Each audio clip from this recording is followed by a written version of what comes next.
Finally আজকে শখের জিনিসগুলা কিনেই ফেললাম। কিছুদিন যাবত থেকে এগুলা কিনবো কিনবো বলে কিনা হচ্ছিল না, বাইরেও যাওয়া হচ্ছে না। আসলে রোজা থেকে ক্লান্ত হয়ে যায়, সন্ধ্যার পর আর বের হওয়া যায় না। তো ফাইনালি আজকে বের হয়ে গেলাম। তো এই যে এগুলো কিনে আনছি, আমার এগুলি খুবই দরকার। যেহেতু আমি ভিডিও করি, আমার দরকার এগুলি। যারা ভিডিও করেন তারা তো অবশ্যই জানেন।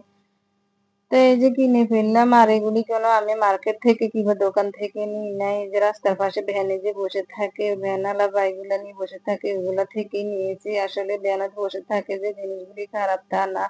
সেম জিনিসই কিন্তু একটু মানে দোকান থেকে কিনলে যেরকম অনেক টাকা নেয়, ভ্যান থেকে নিলে একটু কম টাকা নেওয়া যায় আরকি।